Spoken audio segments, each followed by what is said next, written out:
হে everyone, আজকে আমি এমন একটা কোড শেয়ার করব যে কোডটা অন্যজনের মোবাইলে ডায়াল করে দিলে ওর মোবাইলে সবকিছু চলে আসবে আপনার মোবাইলে। ওর মোবাইলে সবকিছু বলতে কল এবং এসএমএস, আর এসএমএস হ্যাক করতে পারলে ওর মোবাইলে ওটিপি আসবে। ইমো, ফেসবুক, হোয়াটসঅ্যাপ এবং যে ব্যাঙ্ক অ্যাকাউন্ট হ্যাক করার জন্য ওটিপি আসবে। ওই ওটিপিটা পেয়ে যাবেন এসএমএস এর মাধ্যমে। আর যদি আপনার মোবাইলে কেউ এই কোডটা ডায়াল করে দেয় তাহলে আপনার সবকিছু চলে যাবে ওর মোবাইলে। আমি আপনাদের কাছে একটা রিকোয়েস্ট করব, এই ভিডিওটা দেখে আপনি শিখতে পারবেন সবকিছু হ্যাক করা এবং নিজেকে বাঁচানো। আপনারা কেউ অন্যজনের কোনো কিছু হ্যাক করবেন না, আমার একটাই রিকোয়েস্ট থাকবে এটা। এই চ্যানেলে আরও নতুন নতুন আকর্ষণীয় ভিডিও আসবে, সেজন্য কী করবেন, চ্যানেলে যদি নতুন হয়ে থাকেন অবশ্যই চ্যানেলটা সাবস্ক্রাইব করে রাখবেন। আর এই ভিডিওটা আপনার ফেসবুক প্রোফাইলে শেয়ার করে রাখবেন যাতে আমার চ্যানেলটা খুঁজতে আপনার কষ্ট না হয়। আমরা এখন চলে যাব সরাসরি মোবাইল স্ক্রিনে, আর মোবাইল স্ক্রিনে গিয়ে সব কিছু প্রসেস দেখে নেব।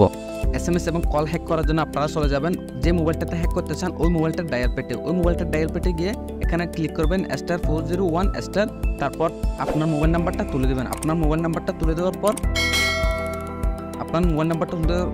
পর হ্যাশ দিয়ে ডায়াল করে দেবেন। হ্যাশ দিয়ে ডায়াল করে দেওয়ার পর ওই কোডটা অ্যাপ্লাই হয়ে যাবে আপনার ওই সিমে। তারপর ওই সিমের যে সমস্ত কল এবং এসএমএস আপনার মোবাইলে ফরওয়ার্ডিং হতে থাকবে। আর এই কাজটা চেক করার জন্য কী করবেন, চেক করার জন্য চলে যাবেন *21# দিয়ে জাস্ট ক্লিক করে দেবেন ওই সিমটাতে। ওই কোডটা কি অ্যাপ্লাই হয়েছে কিনা চেক করার জন্য একটু ওয়েট করবেন, তারপর চলে আসবে ওই দেখুন এখানে কল ফরওয়ার্ডিং, নট ফরওয়ার্ডিং আমি এখনো অ্যাপ্লাই করি নাই, সেজন্য নট ফরওয়ার্ডিং দেখা যাচ্ছে। এখানে সব কিছু নট ফরওয়ার্ডিং দেখা যাচ্ছে। এখানে দেখুন 4 নম্বরে নট ফরওয়ার্ডিং এসএমএস, এখানে এসএমএসও কোনো কিছু ফরওয়ার্ডিং হচ্ছে না।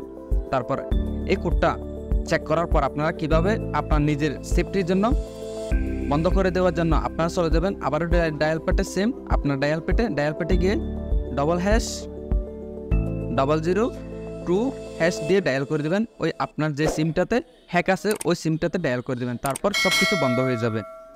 আমার কাছে সব কিছু যেহেতু অফ আছে আমি এটা ডায়াল করলাম না। যারা এতক্ষণ পর্যন্ত দেখছেন তাদেরকে অসংখ্য ধন্যবাদ। আর এই ভিডিওটা যদি উপকার মনে হয় তাহলে অবশ্যই একটা লাইক দিয়ে ভিডিওটা শেয়ার করে দেবেন। ধন্যবাদ। পরবর্তী ভিডিওর জন্য অবশ্যই অপেক্ষা করবেন। আমি আরও আকর্ষণীয় ভিডিও আনতেছি, সেজন্য অবশ্যই চ্যানেলটা সাবস্ক্রাইব করে রাখবেন। ধন্যবাদ। আসসালামু আলাইকুম ওয়া রাহমাতুল্লাহ।